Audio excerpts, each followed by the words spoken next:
I was 28 when I met Adam. He wasn't just another guy. He was the guy, the one who made me feel seen, heard, and cherished in a way I never thought possible. We met at a coffee shop, one of those random encounters that feel like fate.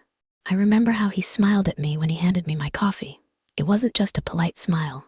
It was warm, genuine, like he had been waiting for me all along. We fell into each other so easily. It was effortless, like two puzzle pieces fitting together.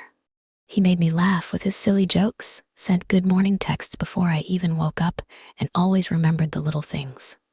If I mentioned a book I wanted to read, he'd surprise me with it a week later. If I were cold, he'd wrap his jacket around my shoulders without saying a word. It felt like magic.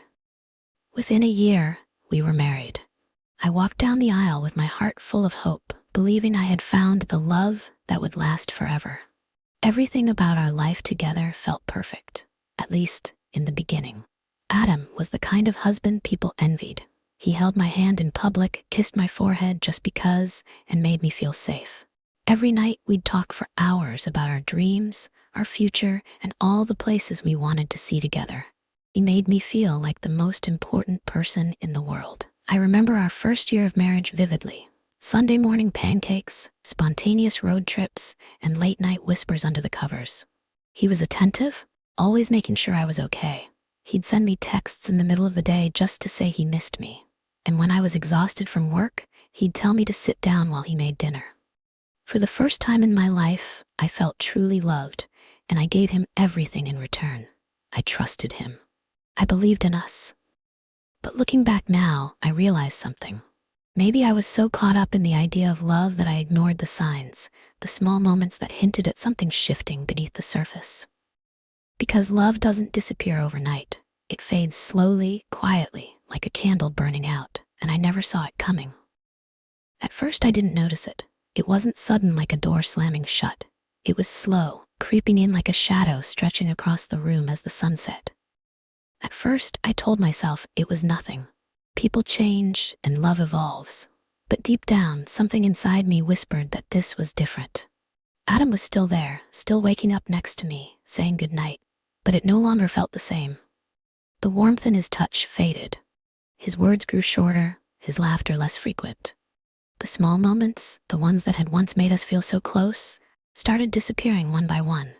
His good morning texts that used to come before I even woke up, they became sporadic. And when they did come, they were simple, almost obligatory, just a morning instead of good morning beautiful. It seems like a small thing, but love, real love, lives in the small things. Conversations between us changed too. He used to ask about my day, really listening, really caring. Now when I spoke, he nodded absent-mindedly, his eyes drifting to his phone, to the TV, to anywhere but me. I remember telling him about a new project at work one evening, excited, my hands moving as I spoke. He used to love that about me, how passionate I got when I talked about things that mattered to me. But this time he sighed.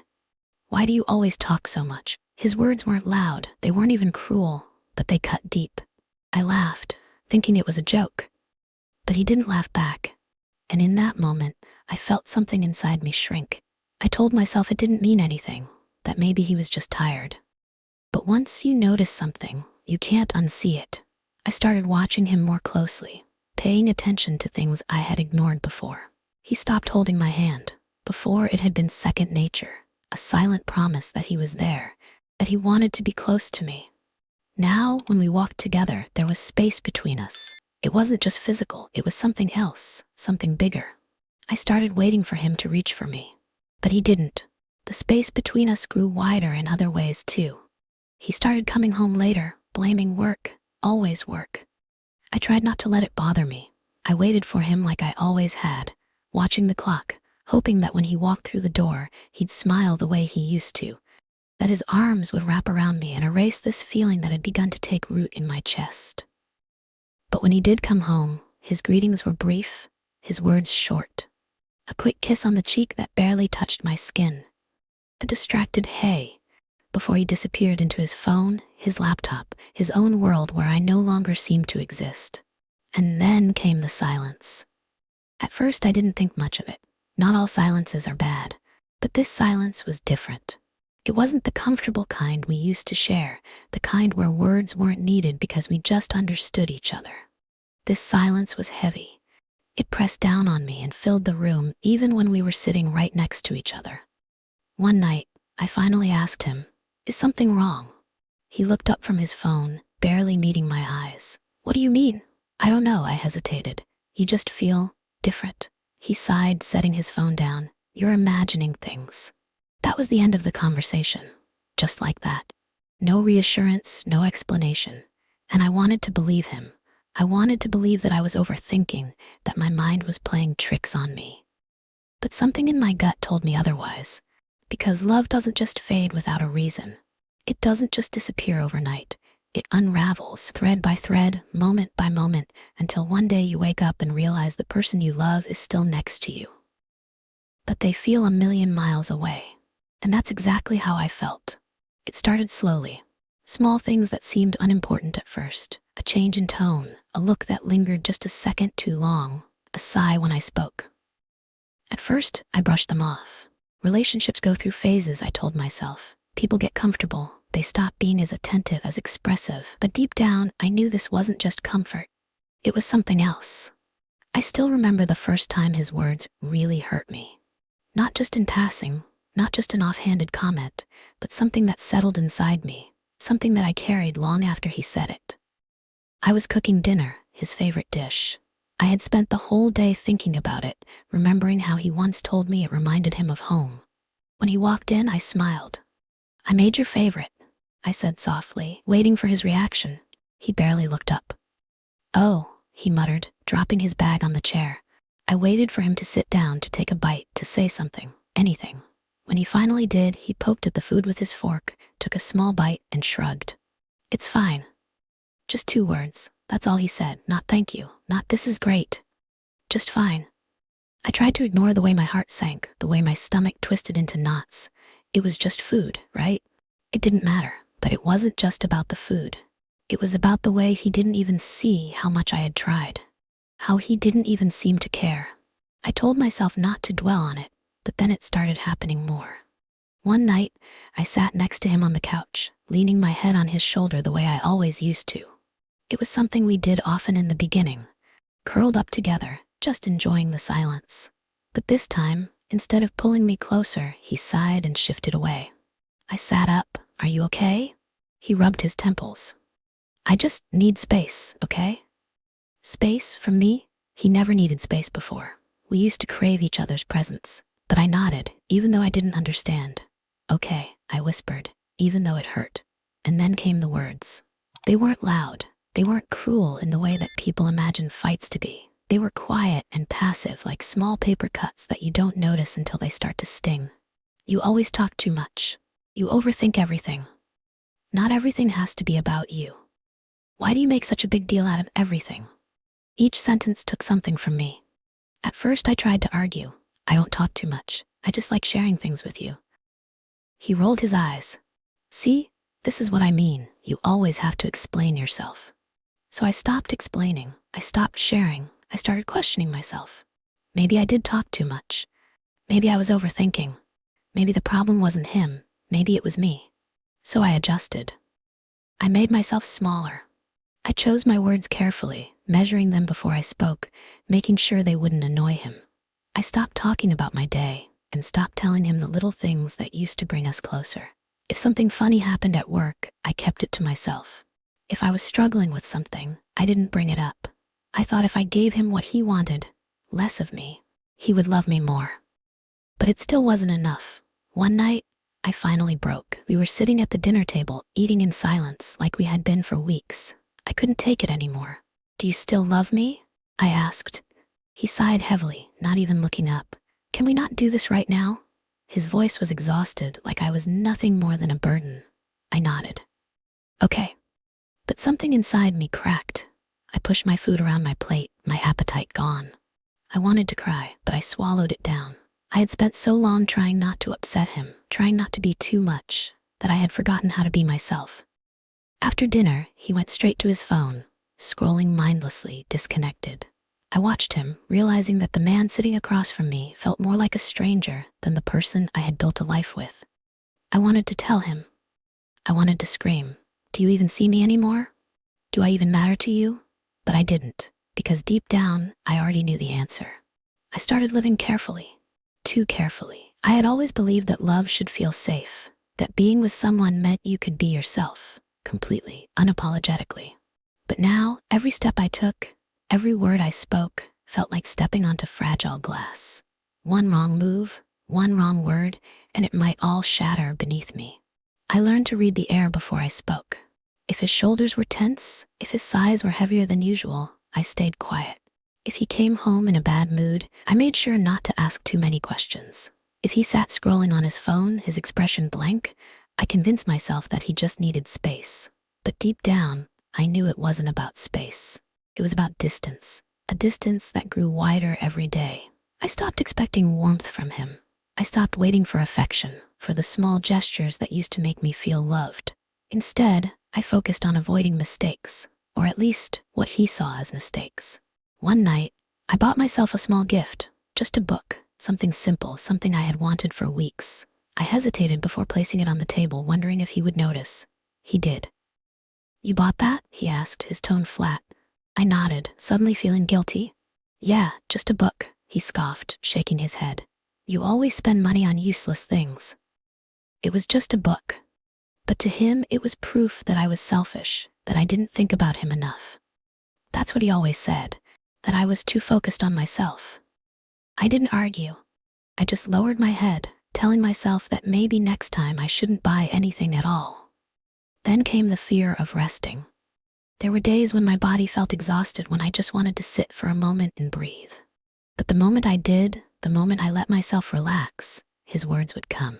"Must be nice to have time to sit around," he'd mutter. Or worse, he wouldn't say anything at all. Just give me that look. The one that made me feel like I was failing, like I wasn't doing enough. So I kept moving, kept working. I cleaned even when the house was spotless. I asked if he needed anything before he even had to say it. I did everything I could to prove that I was not lazy and that I was good enough. But the goalpost kept moving. I thought that if I worked harder, loved him more, sacrificed more, things would change. That maybe one day he would see me again, the way he used to. But the harder I tried, the more I felt like I was fading, like I was becoming someone I didn't even recognize. One evening I came home late from work. I had stayed behind to finish a project, hoping he wouldn't be upset. But as soon as I walked through the door, I could feel it, the tension. "Where were you?" he asked. I set my bag down carefully. I had to finish something at work. His jaw tightened. "You could have told me." I hesitated. I didn't think it was a big deal. His eyes darkened. "That's the problem, isn't it? You never think." I felt my throat tighten. "I do think." "Not about me," he cut in. "You only think about yourself." I had heard those words so many times before, but that night they cut deeper. Because I knew they weren't true. I had spent months, years, thinking only about him, about how to keep him happy, how to avoid his disappointment, how to make myself smaller just to fit into whatever version of me he wanted. And yet, it was never enough. That night, I lay awake, staring at the ceiling. My heart was pounding, but not from anger. It was something else, fear. Not fear of him hurting me.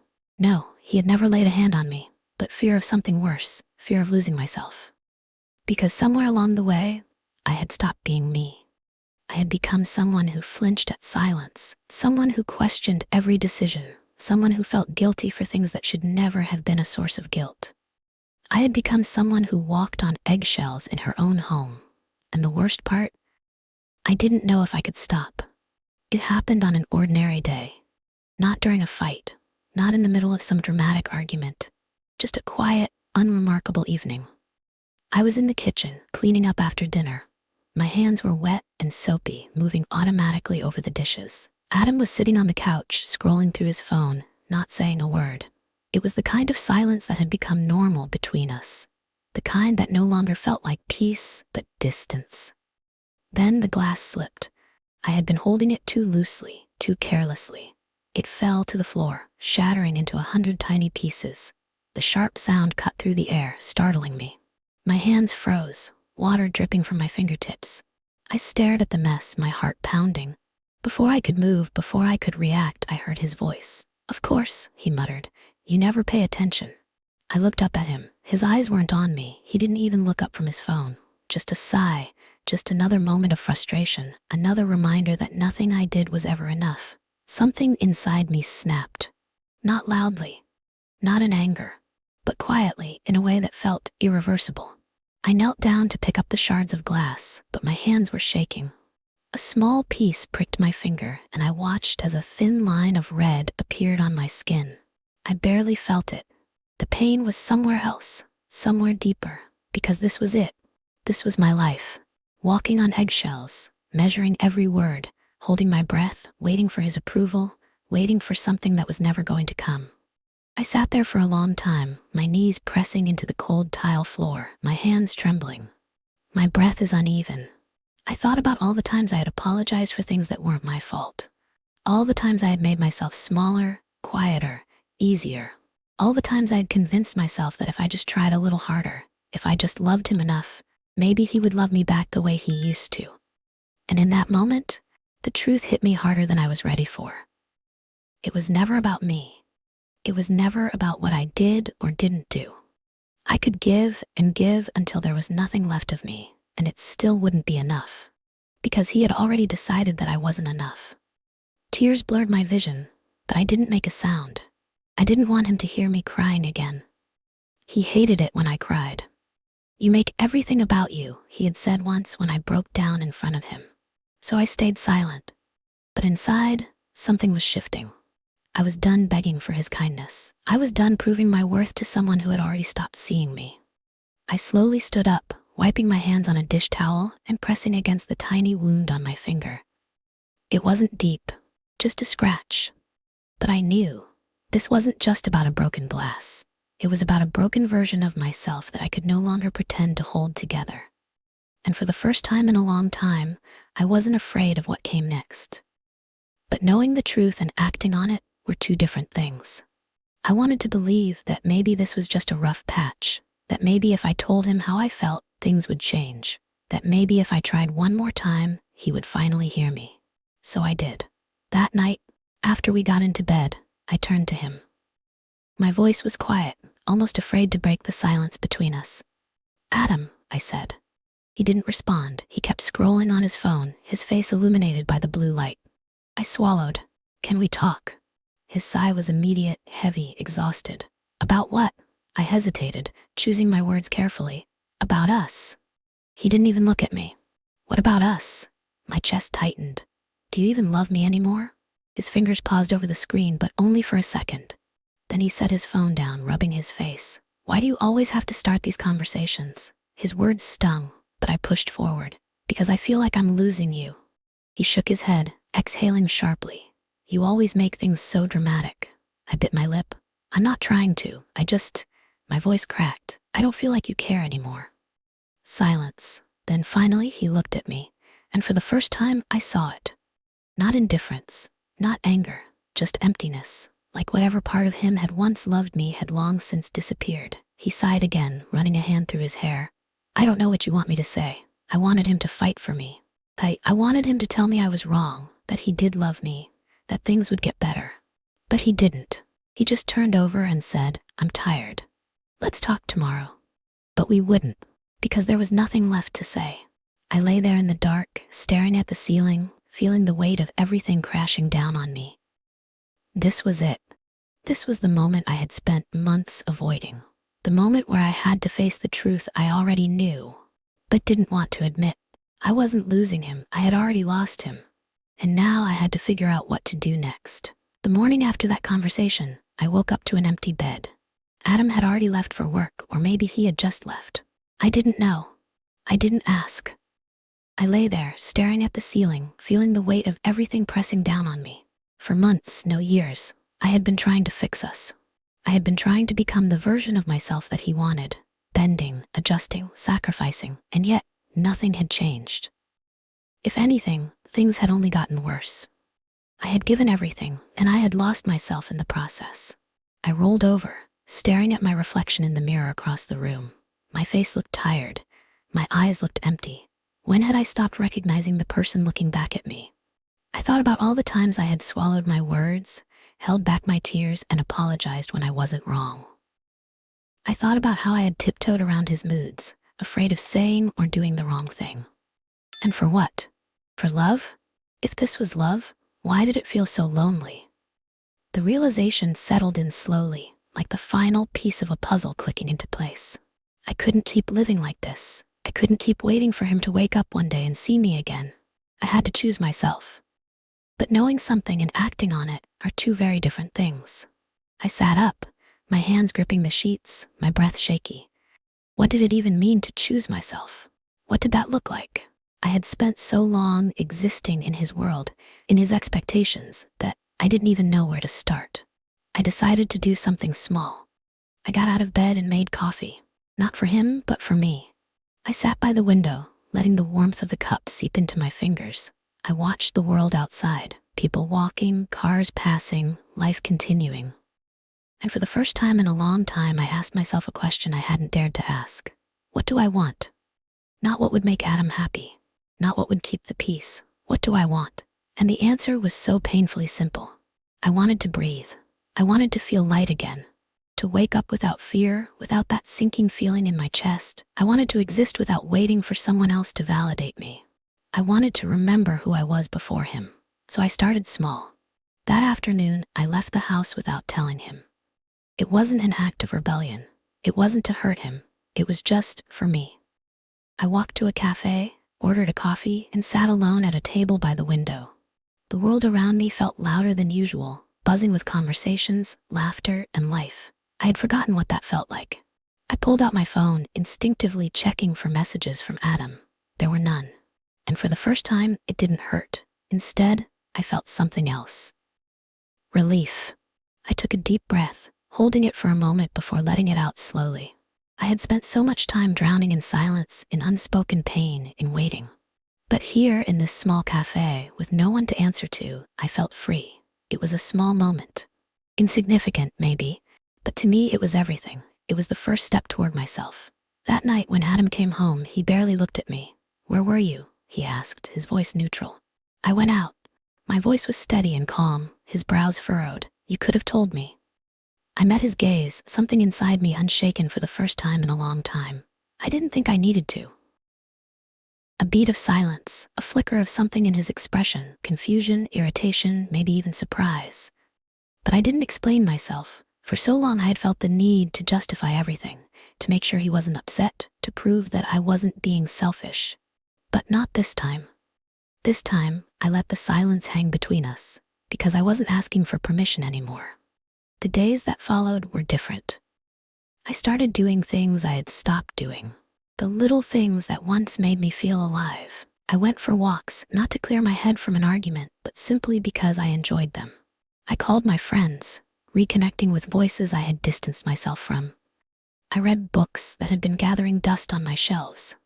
And most importantly, I stopped waiting for him. I stopped waiting for his affection, for his approval, for his love. Because I finally understood something. I shouldn't have to beg for love. Love, the real kind, shouldn't make you feel invisible. It shouldn't make you feel like you're never enough. It shouldn't make you afraid to be yourself. And if I had to fight this hard just to be seen, then maybe I was fighting for the wrong thing. One evening, as we sat across from each other, I looked at him, really looked at him. And for the first time, I didn't feel desperate for his attention. I didn't feel the need to reach for his hand, to fill the silence with small talk, to make him see me. Instead, I just was. And that was the moment I knew. I had already started to let go. Maybe not completely, maybe not yet. But the hardest part was over. I had chosen myself. And no matter what happened next, I wasn't going back. At first, it felt strange. The silence, the space, the time that was now mine. For so long, I had filled every moment with thoughts of him, with efforts to please him, with the quiet hope that if I just tried a little harder, he would love me the way he used to. But now, for the first time, I wasn't waiting for his approval. I wasn't asking for his attention. I wasn't holding my breath, hoping he would see me. I was just existing. And that was something I hadn't done in a long time. I started waking up earlier, not because I had to, not because I needed to prepare breakfast or check if he was in a good mood, but because I wanted to. I would sit by the window, coffee in hand, watching the world wake up, listening to the birds instead of listening for his footsteps. It was peaceful. It was quiet. And for the first time, I didn't feel the silence pressing down on me like a weight. I let it settle around me like a soft embrace. I made a list, just for myself. A simple one. Things I wanted to do, things I had stopped doing, things I had convinced myself I no longer had time for. Reading, taking long walks, calling my friends, cooking for myself, not just to impress him. Buying flowers, not to decorate the house, but because they made me happy. Writing again was something I had abandoned because I had been too consumed with keeping our relationship from falling apart. The list was small, but it felt big. It felt like a start. The first time I went out alone without thinking about what he would say, I felt a pang of guilt. It was automatic, conditioned. I had spent so long making sure I wasn't doing anything that would upset him, that would make him think I was selfish. But as I walked through the streets, feeling the cool air against my skin, I realized something. I wasn't selfish. I was just alive. And being alive didn't mean I had to shrink myself for someone else's comfort. I started reconnecting with people I had lost along the way. Friends I had stopped calling because I was too busy making sure my marriage didn't fall apart. People who had once been my support system before I had traded them for a man who barely noticed me anymore. I sent a message to my best friend, someone I hadn't spoken to in months, maybe even a year. "Hey," I wrote, my fingers hovering over the screen. "I miss you." I stared at the message for a moment before hitting send. It felt terrifying and liberating at the same time. The response came almost instantly. "I miss you too. Let's catch up." And just like that, a part of me that I had buried started breathing again. At home, things felt different. He noticed, of course. The way I wasn't waiting for him at the door. The way I didn't ask him how his day was before he even had the chance to speak. The way I stopped making small talk, stopped filling the silences with desperate attempts to pull him back to me. He didn't say anything at first, just watched, studied, as if trying to figure out what had changed. And then one night, he finally spoke. "You're different," he said, his voice quieter than usual. I looked at him, really looked at him, and for the first time in a long time, I didn't feel that aching need for him to see me, to love me, to choose me, because I had already chosen myself. "I know," I said simply. He waited, maybe expecting an explanation, maybe expecting me to tell him I was doing it for him, for us, but I wasn't. "I don't get it," he finally said. "You're acting like you don't care." And that was the moment I realized something else. I did care, but not in the same way anymore. Not in the desperate, suffocating way that had once defined my love for him. I still loved him maybe, or maybe I just loved the version of him that no longer existed. But I wasn't willing to lose myself, to keep loving him. So I just smiled, a soft, knowing smile. "I do care, just differently." He didn't respond right away. He just stared at me, his jaw tightening slightly like he was trying to understand but couldn't. And I realized that no matter what I said, no matter how I explained it, he wouldn't understand. Because he had never had to question his place in my life. He had never had to fight for my attention, my affection, my effort. It had always been there, always given freely, without hesitation. And now that I was finally keeping some of that love for myself, he didn't know what to do with it. That night, as I lay in bed staring at the ceiling, I felt something I hadn't felt in a long time. Peace. Not because everything was fixed, not because I had all the answers, but because I finally understood that I didn't need him to complete me. I didn't need his love to feel whole. For the first time, I was enough for myself. The night felt different. The air was heavier, charged with something unspoken. I could feel it pressing against my skin, settling in my chest. I sat across from Adam at the dinner table, the space between us wider than ever. The silence wasn't new, but my reaction to it was. I wasn't uncomfortable. I wasn't desperate to fill it. I simply let it be. He pushed his food around his plate. He hadn't taken more than a few bites. His phone sat beside him, face down, an unusual sight. Normally he'd be scrolling past, barely acknowledging my presence. Tonight, though, his hands were still, his fingers tracing the edge of the table. I knew he was waiting. He had sensed the shift, the way I no longer tried so hard, the way I no longer begged for his attention. I took a deep breath. I had practiced this moment in my head for weeks, but now that it was here, I wasn't sure how to start. My heart wasn't racing. My hands weren't shaking. I wasn't afraid. I was just ready. "We need to talk," I said finally. My voice was steady, stronger than I expected. He sighed, his jaw tightening. "About what?" I studied his face, memorizing every line, every tired expression, every bit of him that I had spent so long trying to hold on to. But this wasn't about him anymore. This was about me. "About us," I said. "About how I can't keep doing this." He leaned back in his chair, rubbing his temples. "What does that even mean?" I swallowed, choosing my words carefully. "It means I'm tired, Adam. I'm tired of trying to be enough for you. I'm tired of waiting for something that's never coming back." His eyes flickered with something I couldn't quite read. Maybe it was irritation, maybe it was guilt, maybe it was just exhaustion. "So what, you're giving up?" I shook my head. "No, I'm choosing myself." The words hung between us, heavy and final. He let out a bitter laugh, shaking his head. "You make it sound like I'm the bad guy." I exhaled slowly, keeping my voice calm. "This isn't about blame. It's not about pointing fingers. It's about reality. And the reality is, we don't see each other anymore. You don't love me the way you used to, and I've spent too long trying to fix something that can't be fixed." His expression hardened. "That's not true." I tilted my head slightly. "Then tell me, when was the last time you looked at me and really saw me?" He opened his mouth, then closed it. His silence was the only answer I needed. I nodded, more to myself than to him. "I don't hate you, Adam. I'm not angry. I just can't keep pretending that this is enough for me." He looked down at the table, his fingers tapping against the wood. "And what do you want me to say?" "Nothing," I admitted. "I don't need anything from you anymore." That was the truth, the raw, undeniable truth. I wasn't looking for validation. I wasn't looking for him to fight for me. I wasn't hoping for some last-minute grand gesture. I had already fought the battle, and I had won, not by saving our marriage, but by saving myself. The realization settled over me like a quiet kind of peace. "I never wanted this," he muttered. "Neither did I said softly. Silence filled the room again, but it felt different this time. It wasn't suffocating. It wasn't heavy with expectation. It was just an ending.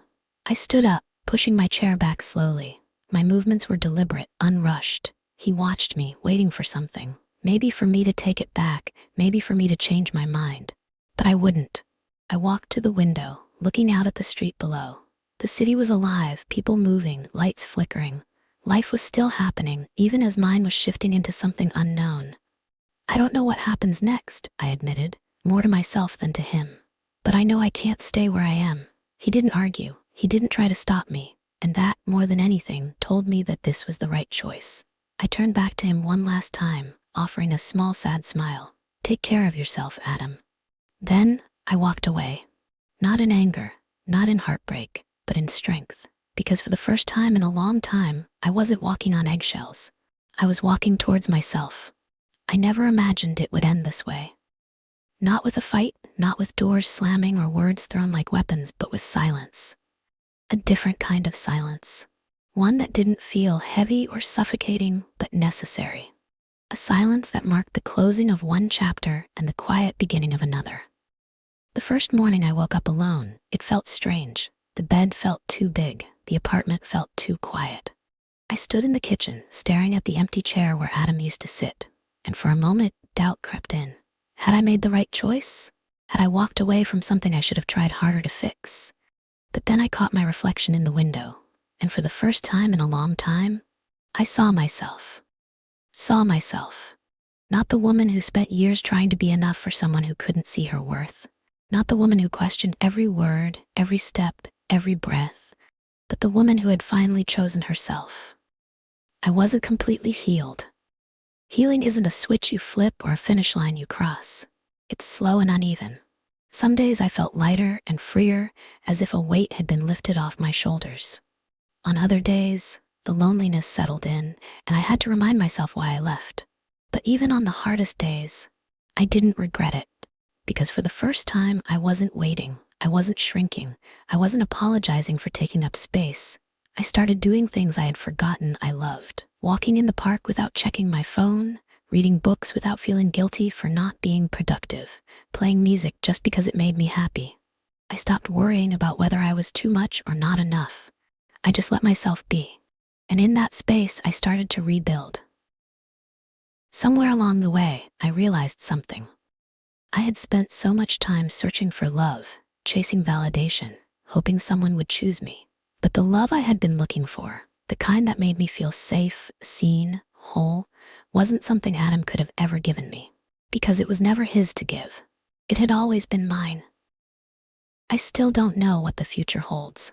I don't know if I'll fall in love again, if I'll trust someone the way I once trusted him. But I do know this. I am enough. I always have been. I just had to learn to believe it. And if you take anything from my story, let it be this. Never let someone else decide your worth. Never shrink yourself to fit into a love that doesn't see you. You are enough exactly as you are. If you like this story, please like, subscribe, and share.